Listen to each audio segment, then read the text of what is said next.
ternyata beberapa penelitian menunjukkan salah satu penyebabnya adalah lifestyle, gaya hidup, termasuk pola makan dan lain sebagainya.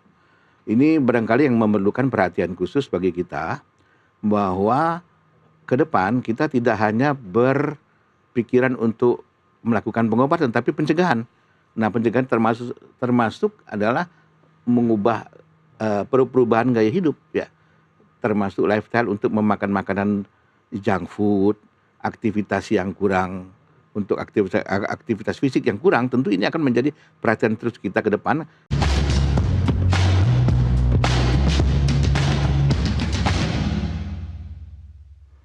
Anda kembali lagi bersama saya Maria Anaka dan kita memasuki segmen Health and Beauty Insight.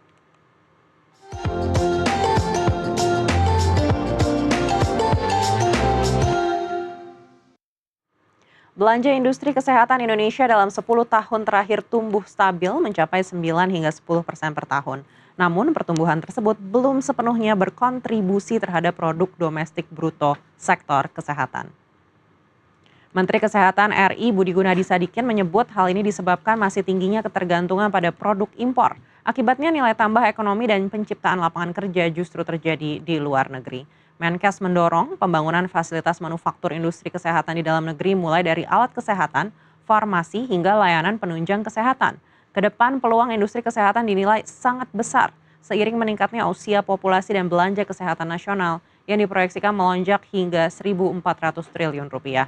Pemerintah menilai kawasan ekonomi khusus menjadi motor penting pertumbuhan ekonomi baru di tengah ketidakpastian global melalui hilirisasi industri, penguatan rantai pasok, serta penciptaan lapangan kerja berkelanjutan.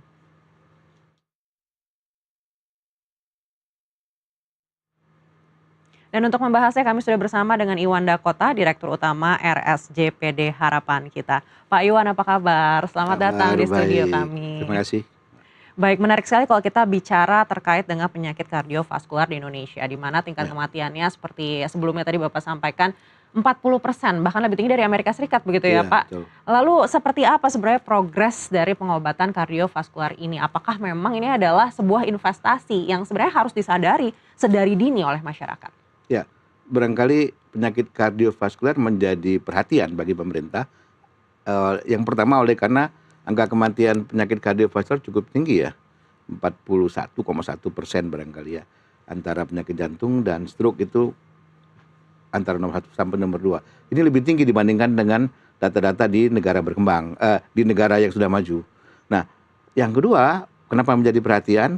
Selain angka kematian yang cukup tinggi, dampak terhadap ekonomi juga cukup besar. Karena kita lihat data terakhir barangkali biaya yang dikeluarkan, katakanlah contohnya untuk dari BPJS cukup besar ya, hampir lebih kurang dari 30% dari penyakit katastrofik lainnya, 23, sekian triliun, antara 17 sampai 23,9 triliun, cukup besar dalam 3 tahun terakhir. Jadi ini barangkali yang harus menjadikan perhatian, selain angka kematian yang tinggi, biaya yang dikeluarkan juga cukup besar. Nah, ini barangkali pemerintah memberikan perhatian khusus. Ada satu hal lagi yang paling penting yang mungkin tidak semua orang tahu, bahwa penyakit jantung dan pembuluh darah, khususnya pasien-pasien dengan serangan jantung ini, mengenai kelompok usia produktif di Indonesia. Artinya ini yang membuat produktivitas kita menjadi terganggu begitu ya? Jadi ini bedanya dengan data-data yang di negara maju, di Amerika itu antara kelompok 60-an tahun ke atas ya. Artinya lansia begitu? Iya. Menurut mereka antara 60 sampai 80-an, 60 sampai 70-an banyak, tapi di Indonesia kebalikannya, antara 40 sampai 54 tahun. Ini kelompok usia produktif. Dampaknya tentu akan berpengaruh terhadap produktivitas orang-orang yang dengan usia-usia masih produktif loh ini. Nah, ini barangkali yang perlu perhatian, dampak ganda, selain pembiayaan, dampak terhadap produktivitas kinerja juga akan berpengaruh pada kelompok usia produktif.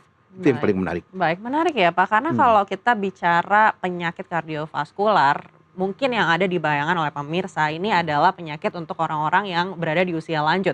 Tapi kalau sekarang Bapak sampaikan tadi sudah mengenai masyarakat di usia produktif juga, Ya. lalu kita jadi bertanya-tanya, apa sih sebenarnya yang membuat usia produktif ini bisa terkena penyakit ini? Apakah memang karena makanan yang dikonsumsi atau mungkin karena lifestyle tertentu yang mendukung penyakit ini menyebar lebih cepat lagi saat ini? Ya, data terakhir yang menunjukkan bahwa ini data di Rumah Sakit Jantung Harapan Kita menunjukkan ada tren penurunan usia pada kelompok-kelompok usia yang relatif lebih muda, 40 sampai 50 tahunan. Ini tentu sangat sangat menarik ya. Ternyata beberapa penelitian menunjukkan salah satu penyebabnya adalah lifestyle, gaya hidup, termasuk pola makan dan lain sebagainya. Ini barangkali yang memerlukan perhatian khusus bagi kita bahwa ke depan kita tidak hanya berpikiran untuk melakukan pengobatan tapi pencegahan. Nah, pencegahan termasuk adalah mengubah perubahan gaya hidup ya, termasuk lifestyle untuk memakan makanan junk food, aktivitas yang kurang, untuk aktivitas fisik yang kurang, tentu ini akan menjadi perhatian terus kita ke depan karena kita tidak hanya berfokus untuk pengobatan tapi barangkali ke depan lebih banyak ke arah pencegahan. Ini yang perlu kita pertama tekankan untuk masyarakat di Indonesia.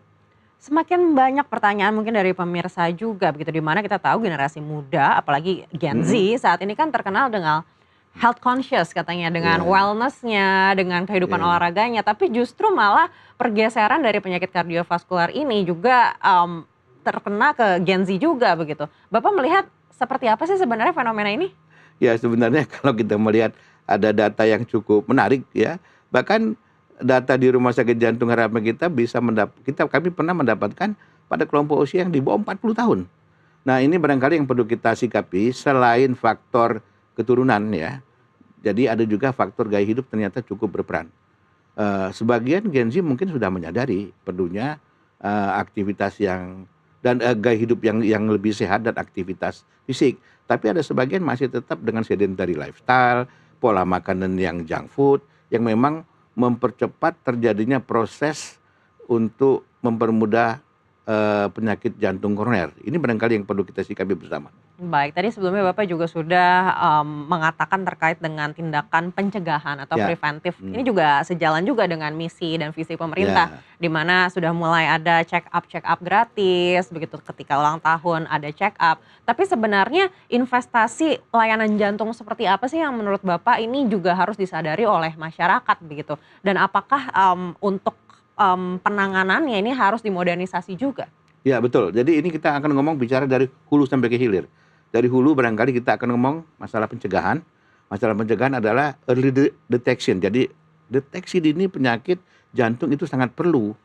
Mulai dari mengetahui faktor risiko. Faktor risiko itu mulai dari kadar kolesterol, apakah ada penyakit tekanan darah tinggi, diabetes, apakah ada riwayat keluarga sebelumnya. Itu juga menjadi perhatian.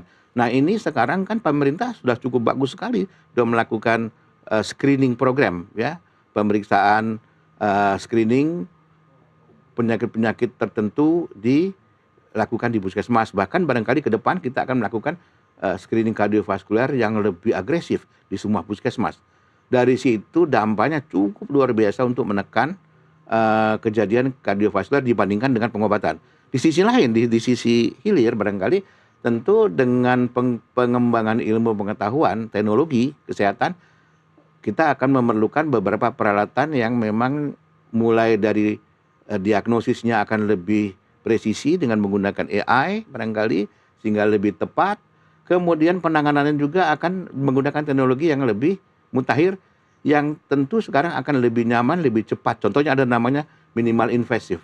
Jadi tidak melulu harus dilakukan tindakan membuka jantung ya, tetapi juga bisa menggunakan minimal invasif sayatan kecil, bahkan teknologi dengan menggunakan kateterisasi yang sekarang berkembang.